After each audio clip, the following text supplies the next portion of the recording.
Šī bilde jau bija arī Valtera kunga prezentācija. Nu, tā ir tā vienīgā vēsturiskā no viņa. Nu, es vairāk jums pastāstīšu par to, tā teikt, krogus iekšiena, visādi notikumi, ko es pats atceros, kas saistīts ar krogu. Būtībā jau nekāda dižie notikumi nav. Nu, ņēmām un dzīvojām tur. Tā, nu redz, par to datējumu. Nu jā, nu te tas datējums, tas ir vienīgais, kur redzams ir datējums kaut kādos tādos ciparos. Te viens ir krogus apmeklētājs, smuki ieskrāpējis 1861. Vienīgais tāds, kur redzams kaut kāds pieturas punkts ir. Un MK iniciāļi. Šos iniciāļus esam atraduši arī iekšā. Nu, iespējams, ka tas ir vai nu kāds no tiem, kas tur ir dzīvojis, vai arī kāds, kas ir pārbūvējis ēku savu laiku. Nu, te ir redzams tas, kad mājai vēl ir bijis. Tagad, redz, viņai maziņa palikusi. Te ir vēl tā stadija, kad ir durvis un vēl visi 3 logi redzami. Bet, nu, kara laikā kaujas te kaut kādas bija. Nu, un māja cieta un nācās viņu nojaukt. Nu, ko mans tēvs viņu jauc nost, un tas ir tēva brālēns. Pēc kara jau arī māja pāris gadi stāvēja vispār neapdzīvota, bojājās. Bet, nu, kad bija skaidrs, ka akurāti visu nekonfiscēs, tad cilvēki sāka pamazām atgriezties no Rīgas un dzīvot arī uz vietas. Un te ir 67. gads. Māja ir smuki apsistā dēlīšiem. Uzfrašināts jumts. Nu, te ir 82. gada aprīlis. Līdzīgs paskats bija arī 78. gadā. Varbūt te arī Saukas iedzīvotāji atcerās, ka 78. gada vasara bija ļoti mitra, ļoti slapja, un rudenī viss kaut kas bija pārplodis. Nu, un arī 82. gada pavasaris arī atkārtojās tādu lielu ūdens daudzumu. Nu, izskatās kā pie ezera. Nu, tagad tur tā nav jāatzīst. Nu, te ir 82. gada augusts, tāda pasaku mājiņa. Var redzēt to visu veco. Nu, cik no oriģināls jau te maz, kas ir palicis. Izņemot sienas un manteļu skursteni. Ja pārējais jau logi pēc kara vairs nebija vispār. Logus kādus varēja dabūt tādus kaut kur atrada, kaut kur Viņi ir mazāki nekā oriģināli, jo šitie dēļi aizsedz to daļu, pa kuru viņi būtībā aizpild telpu, patiesībā tā loga aila lielāka ir. Un tāpat arī, kāpēc te augšā ir tā rinda ar 3 tādiem stikliņiem. Viņš vienkārši kādas durvis atrada, tādas ielika. No tās bija bišķīt pa īsu, nācās izdomāt, kā to aiztaisīt. Sanagloja rāmīt, ielika stikliņus, izgrieza. Nu, te ir 12. gada aprīlis, kad nolēmām šī te uzfrišināt māju, mainīt jumta segumu un arī apšūmu. Te atkal var redzēt oriģinālos guļbaļķus. Cik nu viņi reāli veci, kurš to pateiks? Hipotēzes ir dažādas. Tas, kas ir dzimtā tā leģenda, ka māja vēl no Zviedru laikiem, restīvi no Ziemeļkara laikiem, pēc Ziemeļkara laika esot būvēta, bet faktoloģiski apstiprinājumi jau viņi nav vai viņi ir pretrunīgi. Nu, un viņa tikpat labi varbūt arī pārcelta. Tātad, nu, kā jau minēja Valtera kungs, pārcelta tajā laikā 18. 19. gadsimtā. Tas jau ir tas ticamākais, acīm redzot. Nu, te ir pavisam nesen, un te ir tātad 25. gada janvāris. Tātad tā izskatās šobrīd, izskatījās. Nu, jau sniegs ir prom. Tā izskatījās šobrīd. Nu, redz, un te ir gabaliņš no tādas dzīves, no vēstures. Tā mēs te braucam uz Skultes ostu. Tēvs aizbrauca motociklu uz Skultes ostu pēc zivīm. Tikko atgriezās kāds kuģis. Kādiem neatceros pat cik nauda, bet liela nauda nebija. Man liekas, 20 rubļi tā pieminēti. vai arī citreiz polšu, varēja nopirkt spaini ar zivīm. Parasti tie bija lucīši, tad arī butas, reņģis. Nu, reku, tas ir mans tēvs, tas esmu es, tēva brālēns, kaimiņš, nu, mana mamma, arī es. Nu, tā tas viss tur notika. Laiks tātad 70. līdz 72. gads, tas laika periods ir šīm bildēm. Diemžēl ar zivīm kļuva aizvien švakāk, un manuprāt, jau 80. gados mēs vairs nežāvējām. Nu, te ir redzams krogus plāns. Tā daļa, kas ir saglabājusies, tātad te bija tas stallis, te, kur ir tumšā daļa, te ir tā daļa proporcionāli apmēram, ko nojauca, tāpēc jau man te pierakstīts, kas bija tālāk. Nu, pārējās daļas tā arī saglabājušās. Maizes krāsnes vēl atceros, tās atliekas tika nojautas 70. gados, jo vienkārši viņi nefunkcionēja, aizņēma vietu. Pārējais tāds, kādu te ir, tāpēc jau tā struktūra, tā proporcijas ir tuvas kvadrātam, jo vienkārši trūkst apmēram 2/3 no mājas. Tā, laikam. Jā. Nu, te bija šī redzama iekšpuse, tā tāda manteļs kurstenis, kāds viņš izskatījās pirms krāsnes atjaunošanas. Nu, tagad tas ir uzņemts, iedomājieties, apmēram skatu punkts ir te, un te blakus ir tagad kamīns. Arī.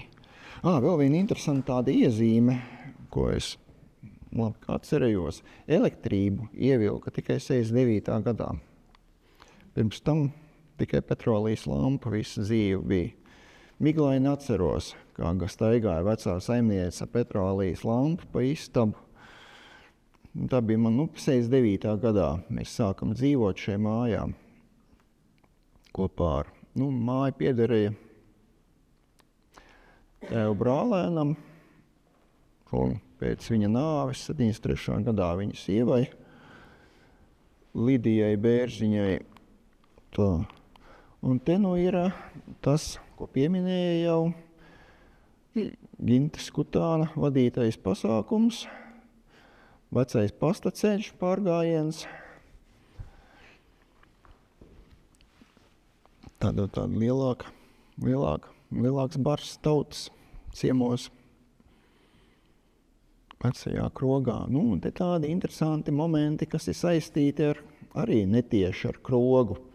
Kuperjāno bataljona darbība Latvijā 19. gada vasarā. Kuperjāno bataljons tāda Igauņu, tas bija Igauņu grupa, Igauņu kaujas grupa, piedalījās atbrīvošanā no Landesvēra, Rīgas atbrīvošanā, un reku bijis viens reids, došiem kāda izlūka grupa, virs Lilastes ezera, aizgājuši, apmetuši loku un esmu pa to pašu ceļu devušies atpakaļ. To ticamākais mērķis tā tad ir bijis krogs, visdrīzāk. Cita nav tāda varianta, ko viņi tur citu varēja dabūt, vai gribēja pārbaudīt, kas tur notiek vispār, vai tur nav ienaidnieks, vai tur nav boļševiki, vai gribēja varbūt gūt kādu no pārtikas krājumus vai kaut ko tam līdzīgu. Katrā ziņā nostāstus par to dzirdējis neesam, bet šī karte ir daļrunīga. Ja runā par artefaktiem, te ir viens atradums. Raku atradu pāris gadu atpakaļ, rokot dārzu, stādot augus. Jautājums, no kā tas ir? Zināms, ka kara laikā mājā bija apmetušies karavīri vispirms vācu. No vāciešiem te palikuši daudzas lietas, daļu no viņām es arī esmu paņēmis līdzi apstīties, lai var pēc tam saviesīgajā daļā. Pēc tam bija krievi īsu brīdi. Tagad kam ir šīs kāpuru ķēdes? Tā kā nekāda lauksaimniecības tehnika tur nav bijusi, tad skaidrs, ka tā ir militārā tehnika.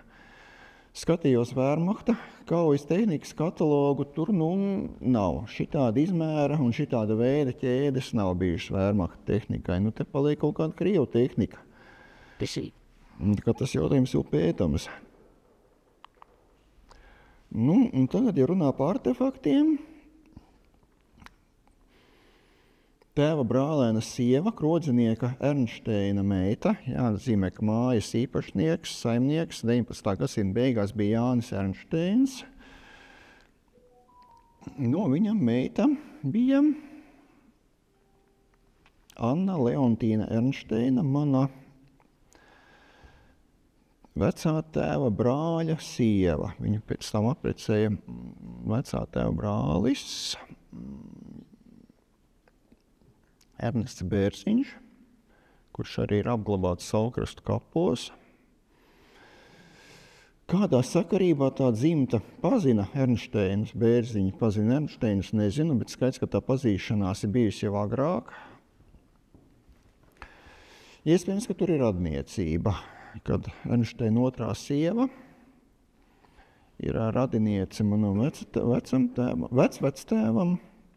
Katrā ziņā šai Ernšteinam, šai Annai Leontīnai Ernšteinai bija daudz pielūdzēju viņas 18, 20 gados. Daudz dažādi pielūdzēji, liels paziņu loks, kā jau krogā, un viņi rakstīja vēstules, veda dāvanas un tam līdzīgi.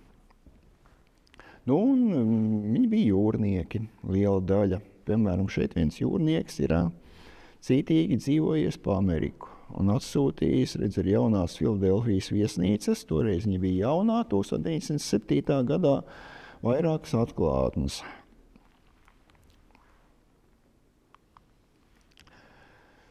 Te ir mans vectēvs kopā ar savu pirmo sievu sūtījuši Annai Leontīnai apsveikumus. Te ir vēstule atkal no Arhangeļskas, arī apsveikums, ko rakstījusi ir Annas pusmās, Jāņa Ernšteina meita no pirmās laulības.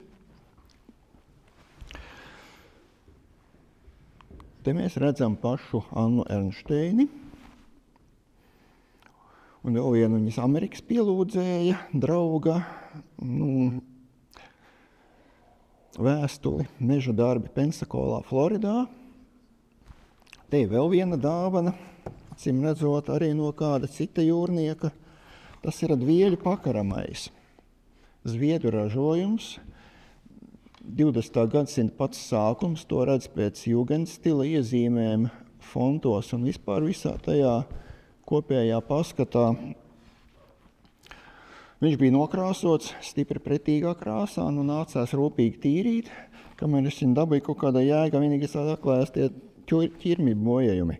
Pakaramie, protams, nebija. Pakaramus pēc mana lūguma izkala kalējs speciāli, bet tas arī ir liecība no tā laika.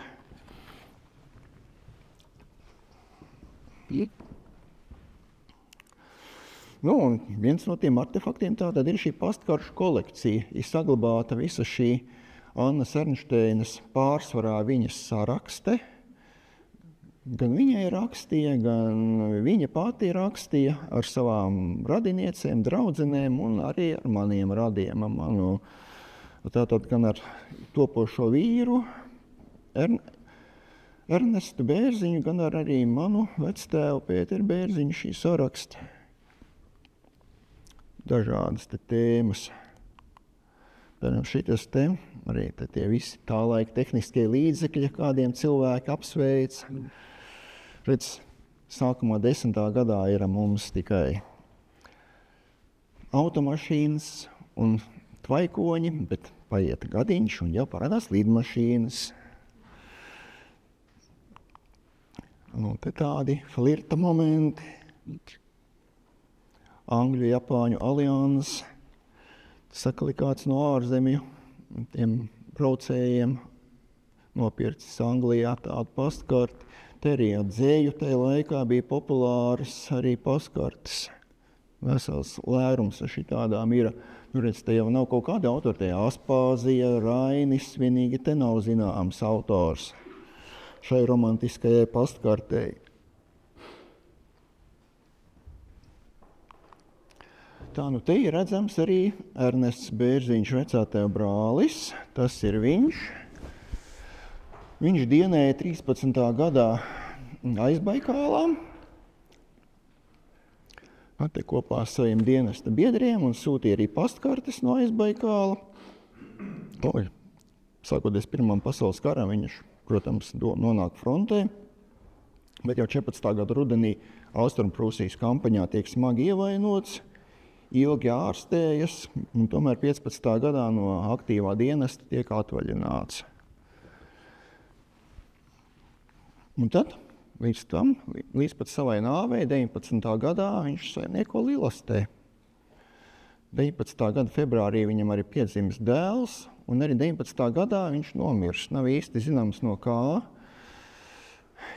Versija leģendā ir no plaušu karsonis, bet mēs zinām, ka 19. gads bija spāņu gripas gads visā pasaulē. Iespējams arī tās. Te ir priekš saulkrastniekiem, īpaši varētu būt interesanti vecās paskartes. Gan baznīca, gan tirgus laukums, kur arī tūmā kaut kur ir tas kroks, kurš vairs nav. Ja te es mēģināju atšifrēt uzrakstus, bet diemžēl te ir tik grūti to izdarīt. Tur vajag īpaši iespringt. Un tāpat arī nav zināms, kurš Pēters domāts. Vai runa ir par manu vectēvu, vai runa ir par Jāņa Einšteina pirmās laulības dēlu, kurš arī ir Pēters. Te ir tāda kolorīta bilde. Varētu iedomāties, ka tas ir, kas te dzer no kakliņa, ir tas, kas tur tagad ir, no kā tikai zābaki tur rēgojas. Diemžēl nav zināms, kas tas ir pa cilvēku, bet bilde bija vecajā albumā. Ļoti kolorīts tipā, šeit kopā ar krogstēm. Te ir vienkārši ainava no saulkrastiem, 10. gads, 10. gadā sūtīta pastkarte. Tā ar baznīcu ir bišķīt jaunāka, tā ir 14. gada. Un tad, krogas tradīcijas turpinās arī mūsdienās. Te es esmu uzkāpis tādā stipri interesantā vietā, ar visu glāzi, neizlejot. Tā kā, tas arī viss.